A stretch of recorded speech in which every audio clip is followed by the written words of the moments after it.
Hi, I'm Chuck Olenek. I'm a reenactor.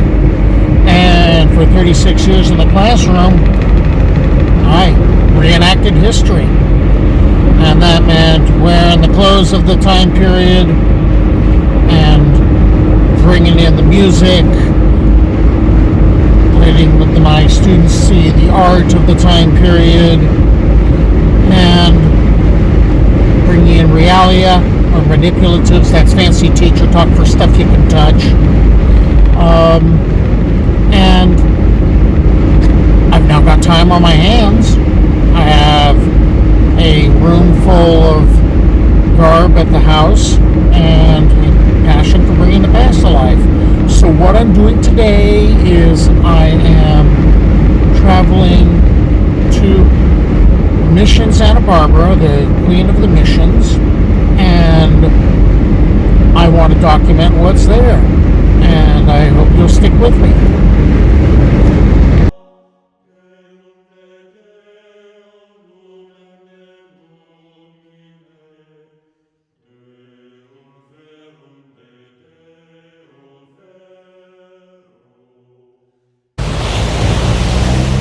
If we're going to talk about Mission Santa Bárbara and the Santa Barbara area, we're going to have to talk about the Channel Islands, and we're going to have to talk about the Chumash and how that all fits into the picture. So that means I have to put on my anthropologist hat, and now I've done so, and now we're ready. Okay, the Chumash were a matrilineal culture of hunters and gatherers, and they were spread between Malibu in the south to San Luis Obispo, and they go a bit inland. So you have them from the Channel Islands over to the Solvang area. And the Chumash language breaks down into a number of dialects. And for instance, there was, and now I've got to use the mission names, which annoys me to no end. But one of the dialects that was spoken was the Barbareño. And these were the mainland Chumash that were in what was going to be the Santa Barbara area. And the language or the dialect was very similar to what was spoken by the Ineseños, okay, the ones were by Mission Santa Ynez. And then you have the ones that were on the islands, and they got their own special name of the Canaleños. And there were a couple of other names that were thrown in there. And part of why the dialect would form would be a bit more of the isolation. Well, even though the Chumash were building those redwood plank canoes, the tomo, and sealing them with asphalt, they were traveling back and forth between the mainland and the islands. But the islands are essentially more isolated. Okay, now we're going to get into another bit of weirdness where you don't just have the dialect of the Canaleños, but now there's different sub-dialects. So you have on the island of San Miguel, the Migueleños. You have the island of Santa Rosa, the Roseños. You have on the island of Santa Cruz, the Cruzeños. Although sometimes I've seen laziness take place where everybody on the islands were labeled Cruzeños. Well, what's going to happen is there aren't really huge numbers of these language speakers. We're going to have to think about what the impact is going to be upon the Spanish, upon the language and the culture, in addition to bringing those fun things like measles.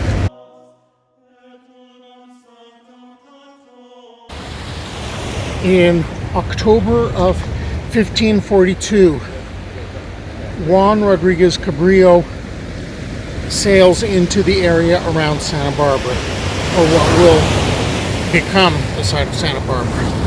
And he at one point will anchor just off of a place where he found two villages separated by a stream, and he referred to the area as Dos Pueblos.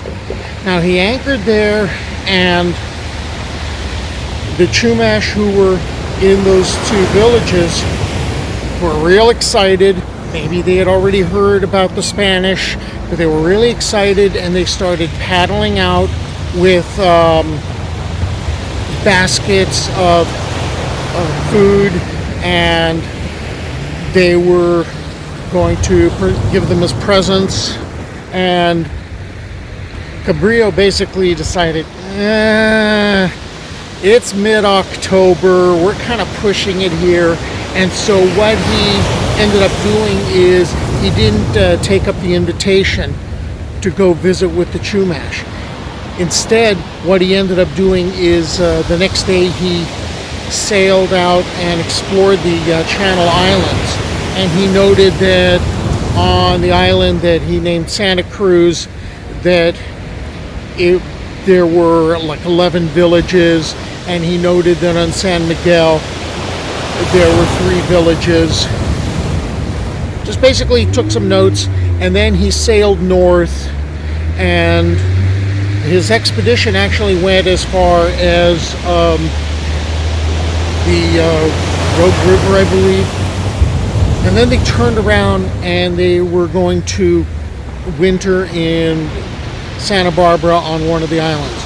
Well, as fate would have it, Cabrillo ended up falling, breaking his leg, got gangrene, died there. And some people say that he was buried on Catalina. Some people are going to say San Miguel. I'm going to go with San Miguel.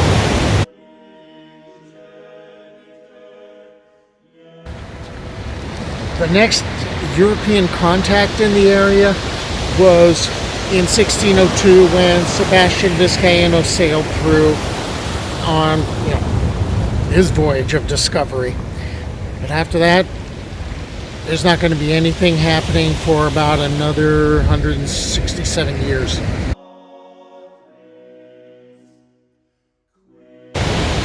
The next European contact wouldn't be until mid-August of 1769. And at that point, the Portola expedition was heading north.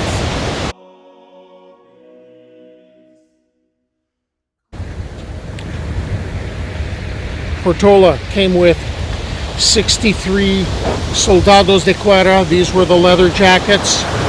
And there were pioneers traveling along to help prepare the roadway.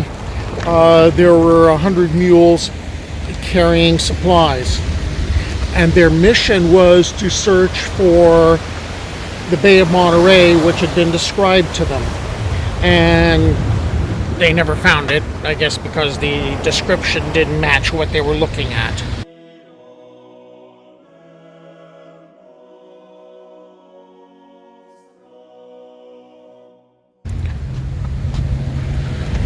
One of the people involved in the Portola expedition was a man named Jose Rodriguez Ortega. And Ortega, he was in charge of the scouts, and he had 26 soldados under his command. So he was doing a lot of the advance work. Well, 13 years later, when the Presidio is going to be established, he is a huge factor. He's an important person involved in this.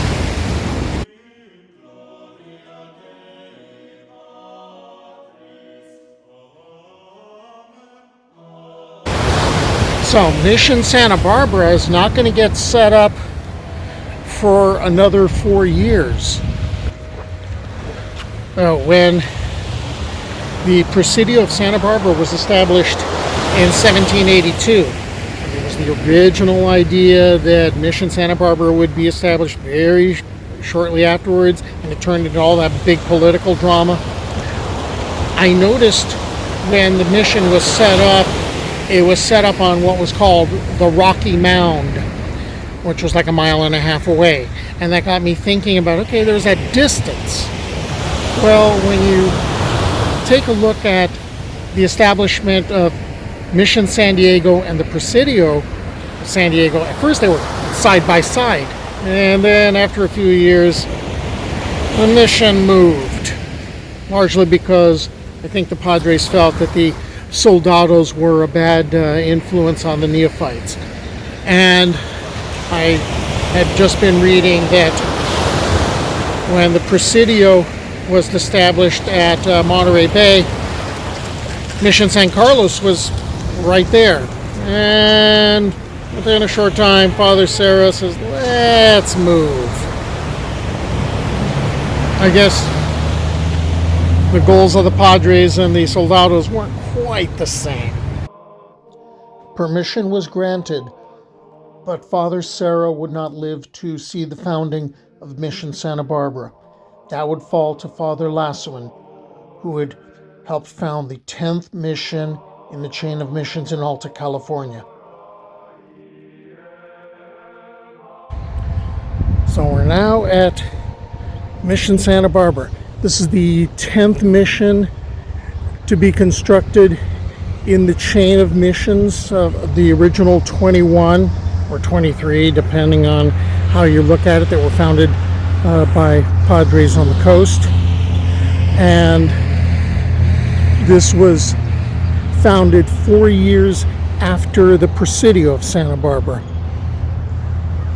The first of the chapels, basically logs, earthen floor, grass roof. So this is the fourth chapel to be constructed on the site.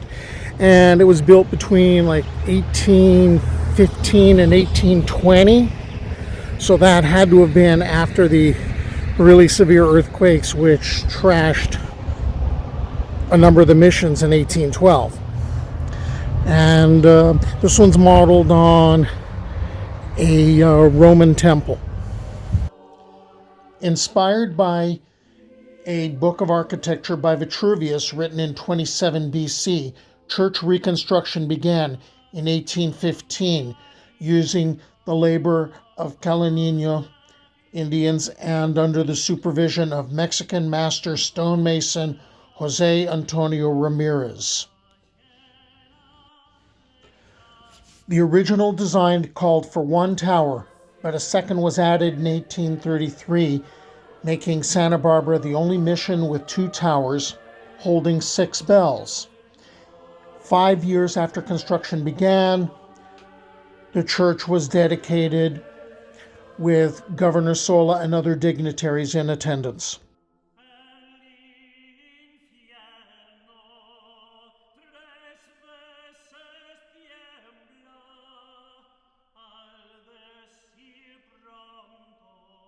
Well, too much stuff again. So I hope you'll stick with me as I come back to Mission Santa Bárbara and continue my mission Odyssey.